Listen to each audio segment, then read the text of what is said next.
of the fox. В данном случае, вот на этом кадре, белая и ну, вот эта белая среда, это показывает, насколько, опять-таки, свободны это леса. So the next one. And since the landscapes and the settings become the outright protagonists of what we call the wildscapes, I often choose the framing of a landscape I particularly like and wait for the animal to step in. This doesn't always happen. When you are lucky and it happens, you can bring home a very satisfactory shot. Whitescape, как она называет, ландшафты и пейзажные фотографии, сделанные во время снежных каких-то проявлений. И очень важно, чтобы в этот кадр, в этот момент зашли животные, и тогда получается, действительно, вы можете домой вернуться с потрясающими фотографиями, отображающими вот подобные моменты.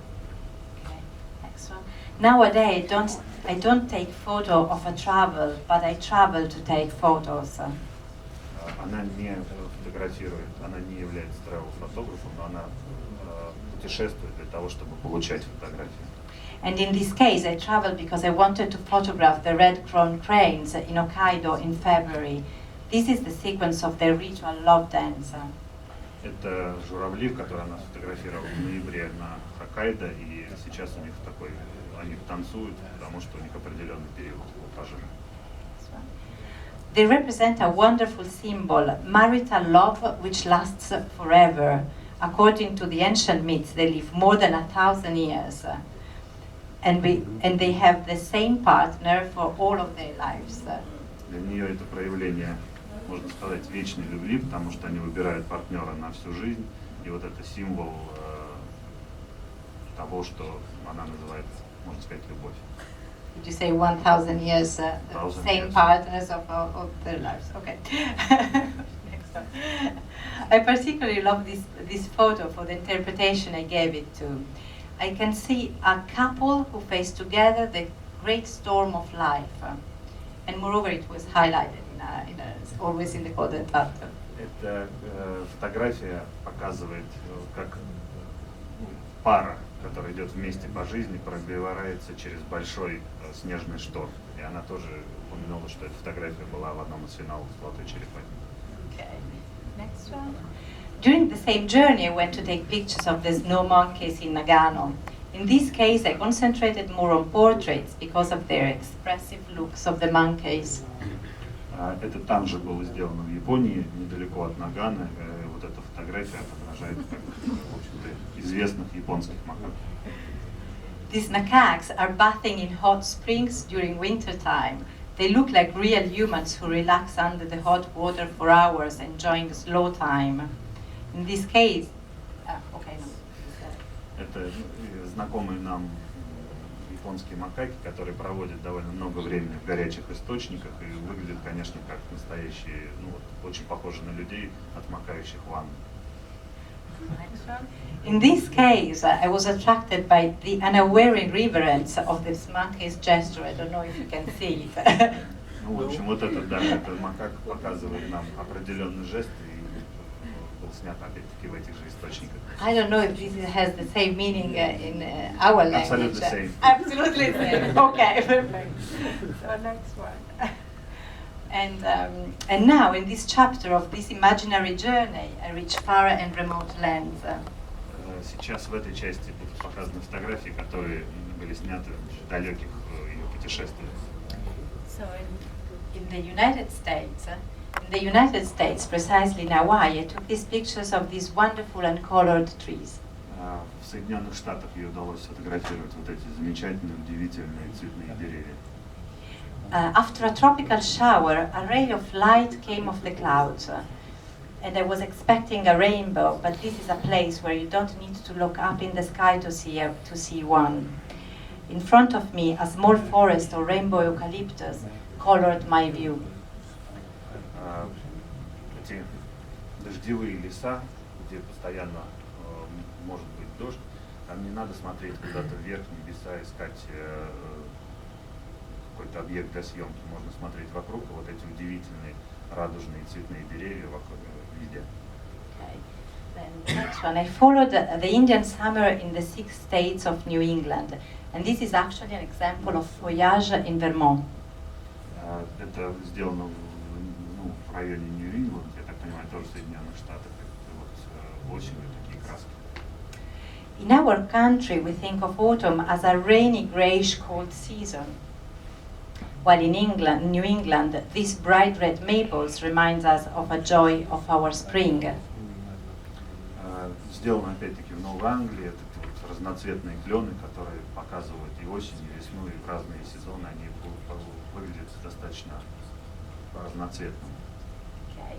Then I stayed 2 weeks in these remote southern Louisiana swamps in order to take pictures of these fascinating but also spooky millennium cypresses. They stand out of the water like silent guardians.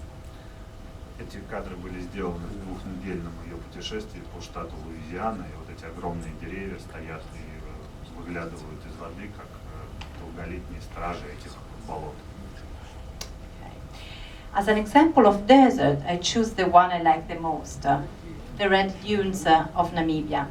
Their color is due to the presence of iron in the sand that gets through a process of oxidation. And some of these dunes are the most highest dunes on Earth. Эти кадры сделаны в Намибии, там постоянно идут процессы окисления тех песков, которые есть, поэтому у них определенного цвета получаются вот эти дюны, которые самые высокие на всей нашей планете.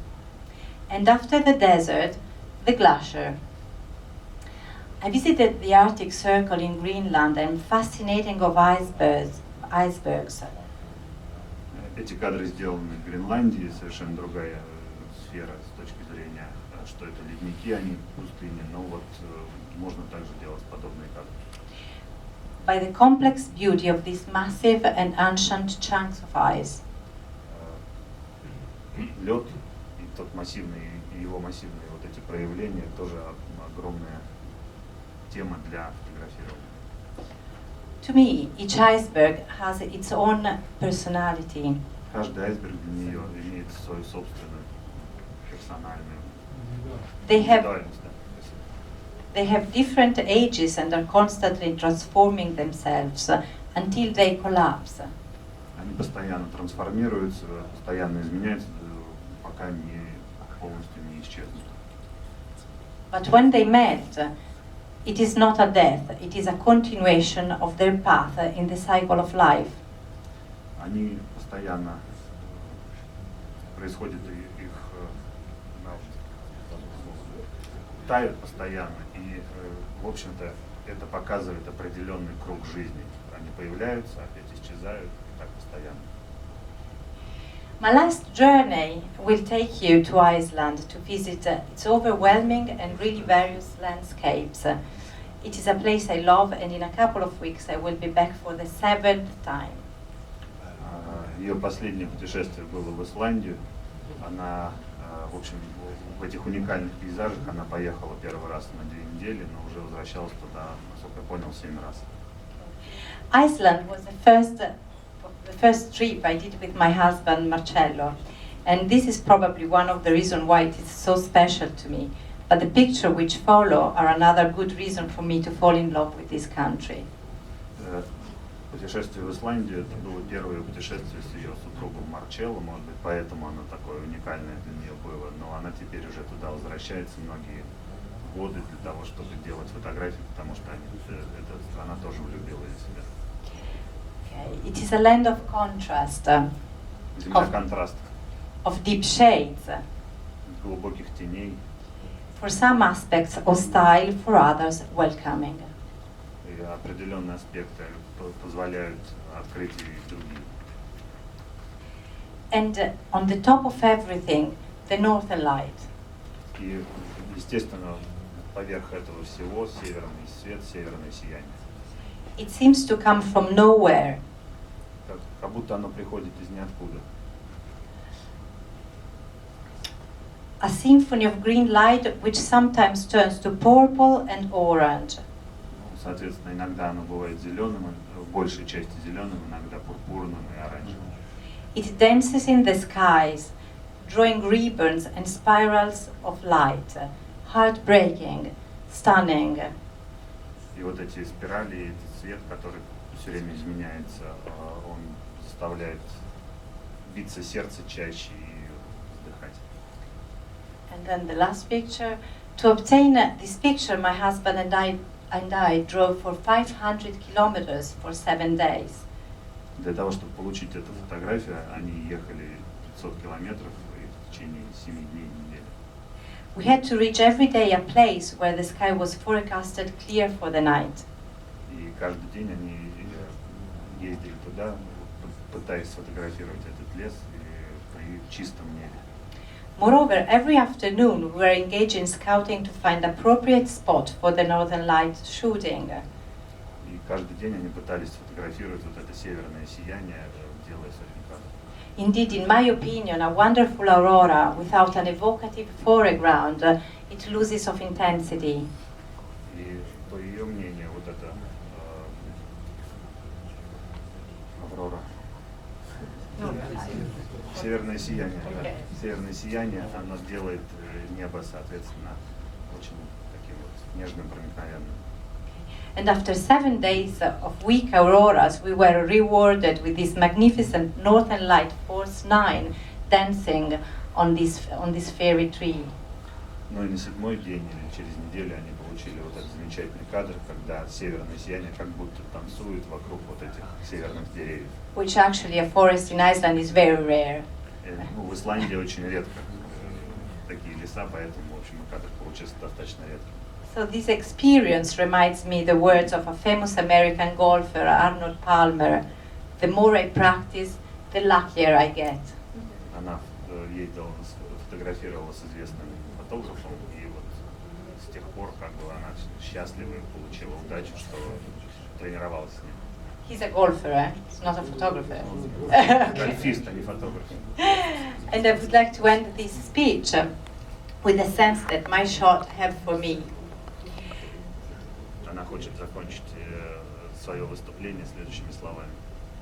My photography is the only way, along with my smile, to say thank you to life. Спасибо.